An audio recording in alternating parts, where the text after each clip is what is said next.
You are listening to Anna Letitia Cook at Women Up Radio. Good morning and welcome to Women Up Radio.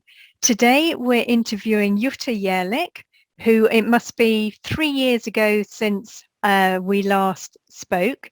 Jutta is a technology marketing and business development expert and educator with e-learning DNA, teaching and learning expert and innovation consultant with 25 years living and working in 14 cities across 7 countries, same as me, and 3 continents at the intersection of academia, business and non-profit organizations. So welcome back, Jutta. It's really a big pleasure to have you back on the show. So thank you so much, Anna. I really don't know where the time has gone. I know, it's crazy. Amazing. So yeah. We're going to talk about development as motivation and inspiration. So last time that you were on the show, I know we spoke about learning, creating and growing and how to move forward positively. Now, you work mainly in tech and engineering. So have many developments been made in this field to bring a more positive and empowering focus over the last few years?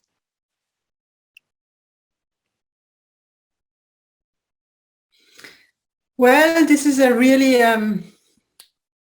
deep and powerful question, I think. And I first want to connect with this, topic that we were discussing last time as well, about success and failure, right? So if we are talking about development, it's about recognizing where we started and where we are now, right? So that's why I really love also your initiative to, go back to the speakers or to the guests you had on your show and check in again, because that's the only way we can see that we have, progressed or evolved or developed. Yeah. And it's a difficult question, I think, these days to speak about tech. To be honest, I have been very much disappointed.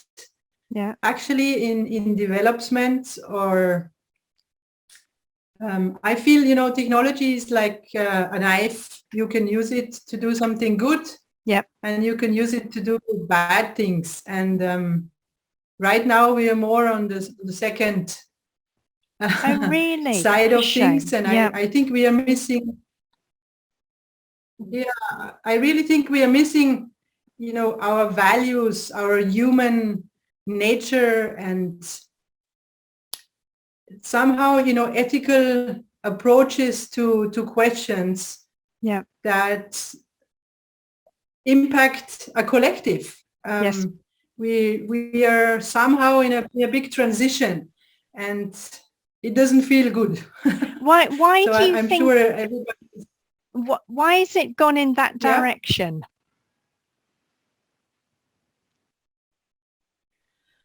That's a good question. I think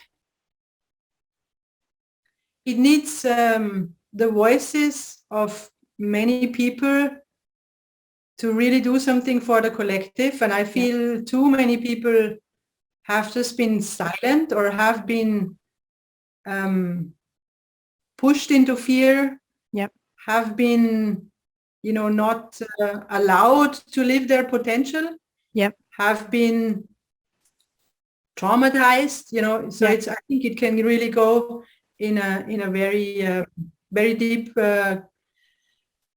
direction here. And I feel we have to heal and allow really all the voices to come to the table, and especially also, of course, women's voices. And that's what we are trying to do, I think. Yes. And do you think that's happening for all age groups? Because I know I was going to ask you about young engineers and the challenges for young engineers, but do you think this sort of negative vision, negative atmosphere, is it more does it have more impact on younger people, or do you think it's going through all the layers of society and all the ages? I think it's going through all layers of society. Everyone, it doesn't matter how old you are. Yeah. It just have, of course, the implication that, whatever we are going ahead with, you have to live with it longer. So, of course, the young people have a bigger impact, or they feel a bigger impact in their personal life. And I feel very sad many times that, they have so many things to deal with. And many of my students really have problems with that, so I hear from young people already gone through depression, what maybe has happened in our generation when you are 40, in your 40s. So and the unfortunate thing is that we cannot talk about it. Most of the people don't allow themselves to speak about it openly. Yes, it's still because very of fear taboo. again, Yep. Yeah. I know. You're right.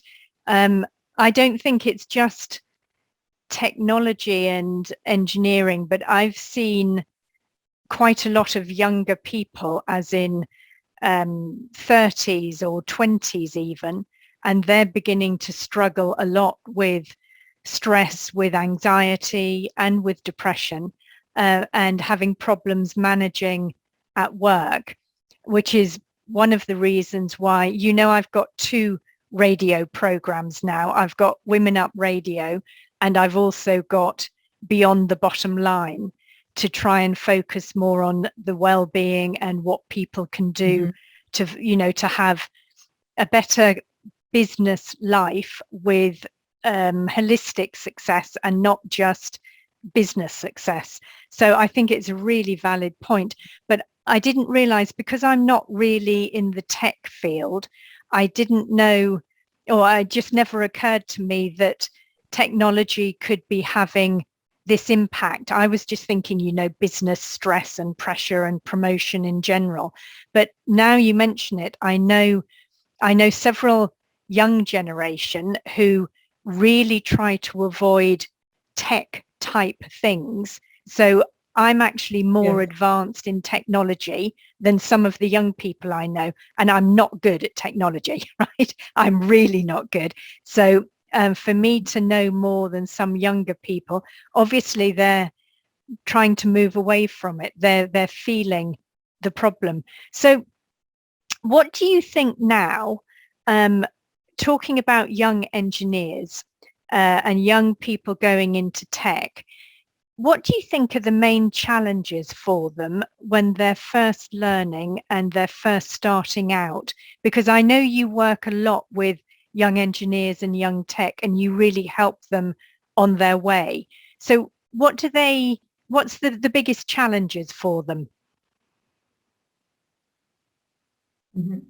Yeah, it's first of all a very diverse age group that comes to my programs.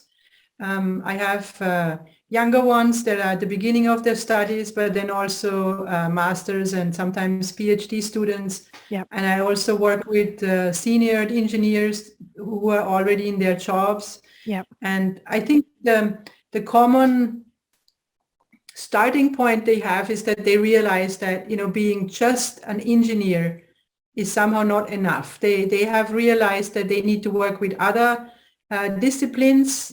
You can't do stuff alone. Everything has become so complex that, working alone on your table in front of your screen is not, effective anymore. And on the other side, in their studies, in the education programs we have, there is no room for learning how to work with others, for experiencing what collaboration and, co-creation actually means.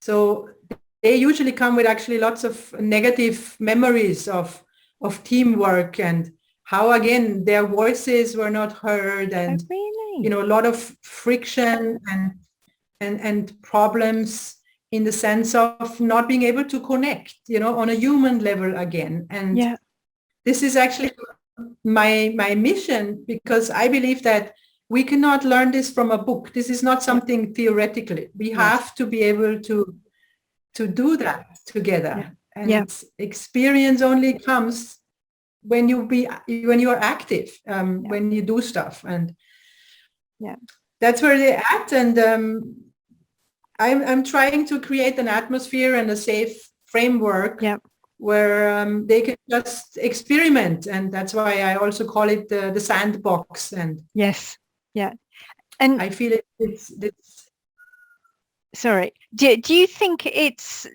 any more complicated for young women engineers? I mean, does that add another layer of challenge, or have we evolved past that and men and women are more equal now? Because the engineering world traditionally was men, and it was very unusual for women to have a place.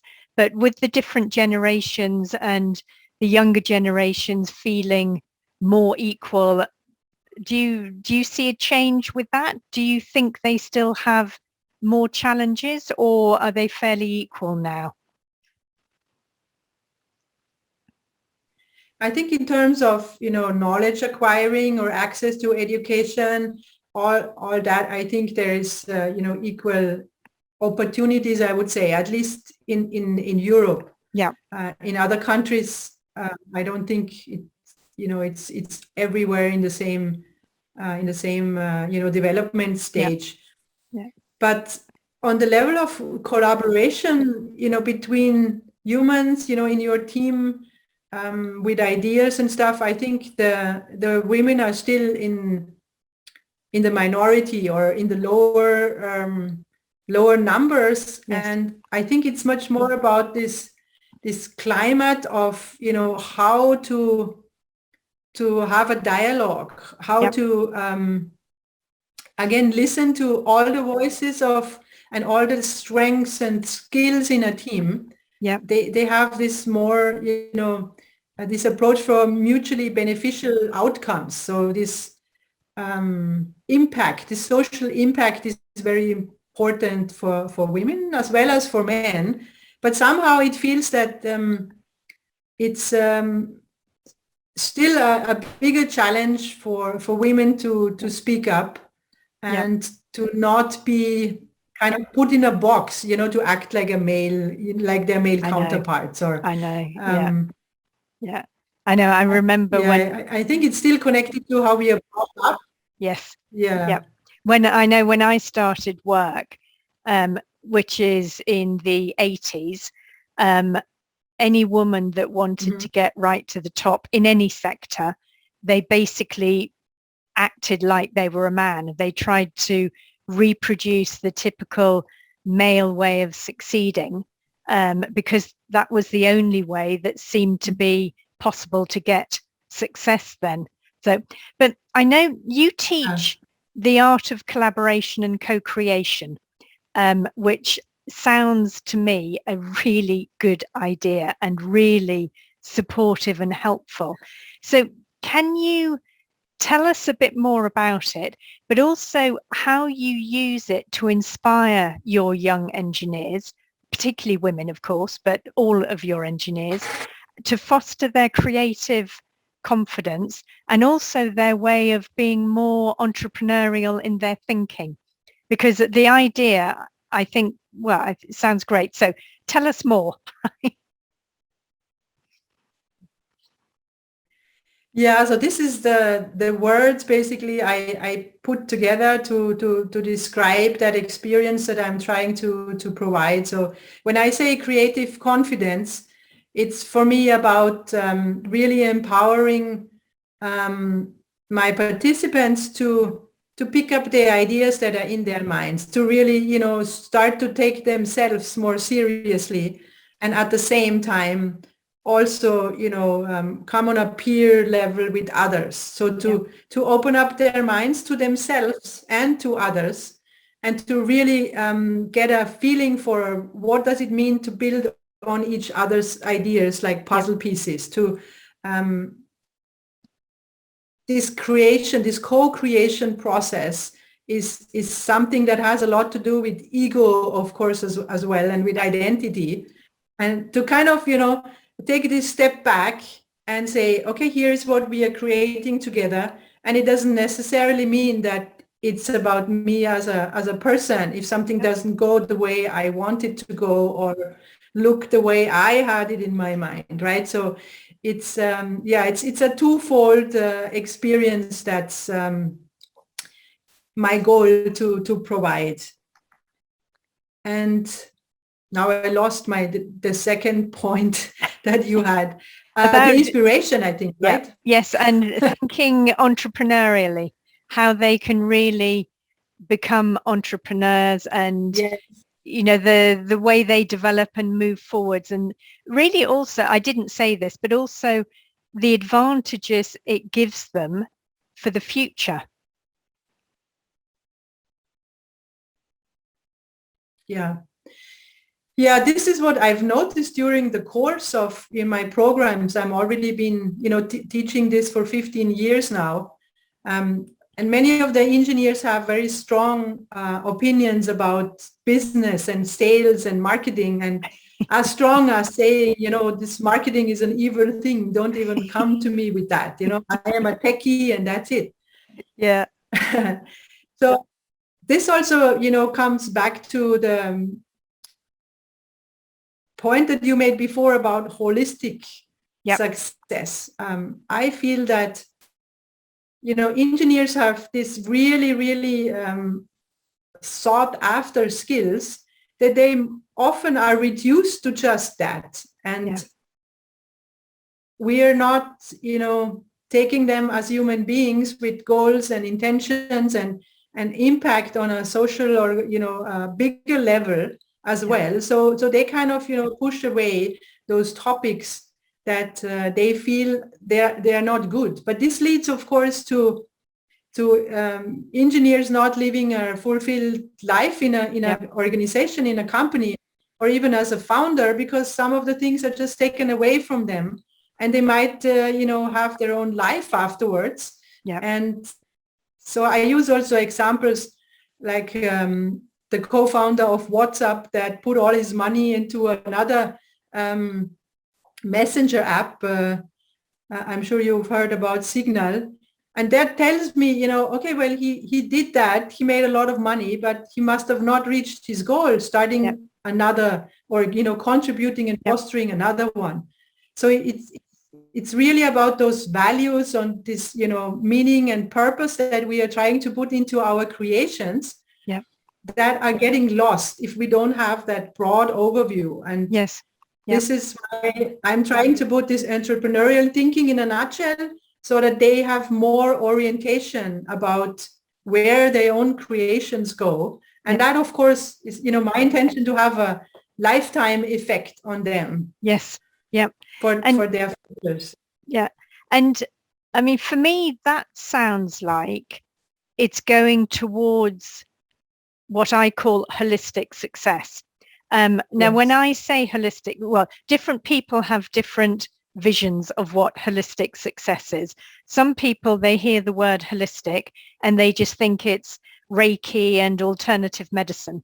But for me, holistic success is when you consider all parts of your life.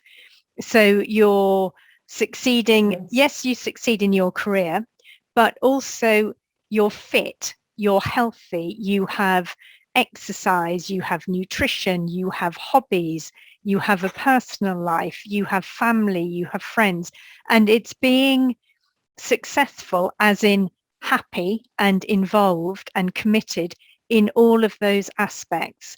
So do you think my vision, your vision of holistic success, I'm not sure if it's the same, but do you think it's more prevalent these days? Are people considering it, particularly with you being the expert in tech and engineering? Is this vision coming more into your world, or is it still very much, no, engineering stays, in its engineering world, and then, as you said, marketing is that and private life is that? what do you feel's happening with that? Yeah, no, I am fully with you there on this vision, and so are the young engineers. Excellent. And I'm actually really, really proud of them. You know, I remember actually one young guy, his name is Felix, and he kept telling me, I want to get married and have children. So this is my goal, and everything else needs to fit into that direction I'm going to. And Yeah. he's an expert in IT security, and he basically left his job because he wanted to do something different. And everybody around him was like, oh my God, you're working in this very good position here now, and how can you leave it? It's these teachers and everybody is trying to convince him, and he's like, no, this is not my direction. So Yeah. Good for I'm him. really proud of the young people, and and that's why I want to support them in those decisions, because not everybody is, of course, that strong and powerful to map out their life the way they want. Yeah. So that's the big hard point for me to work with these young people, because they already have made this transition. Yes. I don't see it in the companies, in the organizations. They're somehow still, in the Middle Ages. Yeah, I agree. In terms of our values. Yeah.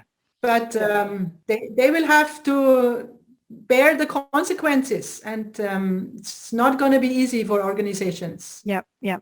It's funny. Organizations there seem to be the two extremes.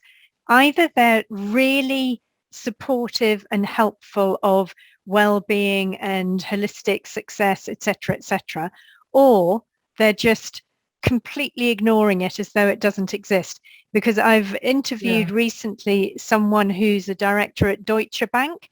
Deutsche Bank is one of the biggest financial institutions in the world. And they do a complete well-being program, meditation, yoga, I mean, all sorts of things really to help. And they're totally involved in it, which I think is amazing, because when I worked in finance, like millions of years ago, definitely that was not the main point. And the only type of release from pressure or anything like that was champagne in the bars and let's go out to the pub. But it seems some companies are genuinely trying to support people in having a much more balanced life. And I don't mean the traditional work-life balance, because I think that's unrealistic, but actually so that their priorities include everything. Or else you get the ones, like you say, they're still in the Middle Ages, they're medieval. But what do you think, how can that change? And do you find, from the academic point of view, obviously corporate isn't necessarily the same, but from academia, are you finding they're becoming more aware and more focused on holistic success, or are they still in their sort of little boxes and they haven't started talking about the bigger picture? Well, I think in academia, it depends on what is their success factors, or, in which country you're in, and where the pressure comes from. Yes. Because, I've spoken to HR leaders, and they don't speak about this openly, but, young people that they have managed to hire, which is already a very big challenge for many people. But if they come into their organization and then the picture that was sold to them is not the reality, yes, they are gone very fast. So even as fast as after 6 months, if they don't find that this holistic approach to life and work and all of their goals and a meaningful, job that they do, if that is not there, they are gone. Yeah. And I think this is the pressure that these big organizations have. And it's actually, it's very much business focused, I think, to go into these kind of programs to support the employees, because if they don't, the organizations will not survive. My guess is in the next 3 to 5 years, a lot of the organizations will disappear. The ones who are not taking this seriously. Yes. Yep. They've got to change. They've got to open their minds. Yes. And so do you have any practical advice, or do you have a final piece of wisdom or a strategy that we should all keep in mind to help us going forward? I've been thinking about this question because I knew you would be asking me this. I know. Put you on the spot under the headlight. Yes. So I think it's the best to quote actually something that somebody has told me, to really take something with you if you are a young engineer, or even if you are a decision maker in an organization, and putting that word holistic really on the spot. Yeah. If we have options in front of us, what we should do, we have doubts, or we don't know exactly what will be our next step. I encourage everybody to just go into their heart and allow themselves to see some of those pictures that will describe that future if you choose that specific direction. And if that feeling that you get into in your heart is something that is making you feel bigger, you feel like it's a bigger space, it enlarges you, it lets you grow, then this is the feeling, this is the direction that you should choose. If it makes you feel smaller and somehow limited, then this would not be my choice. So I'm really, doing that many times now, and it helps a lot, because I think our bodies and our whole beings know what we should do.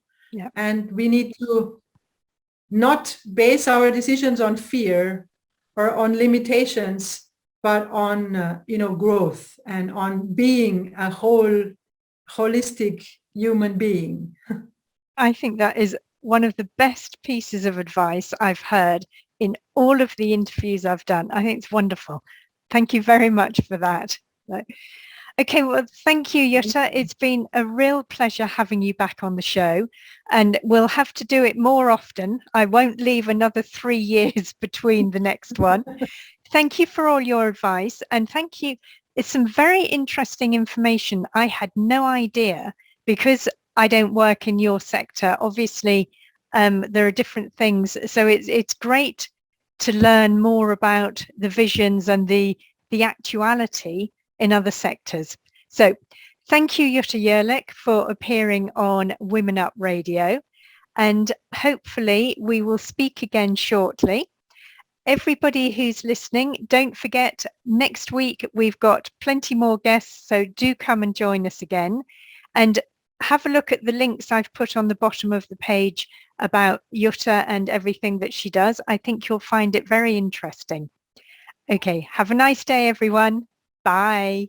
Thank you so much, Anna, for the invitation and that inspiring conversation. You're very welcome. It's lovely to hear all the different ideas, and it's great to see you again. Thank you, everybody. Bye. Bye.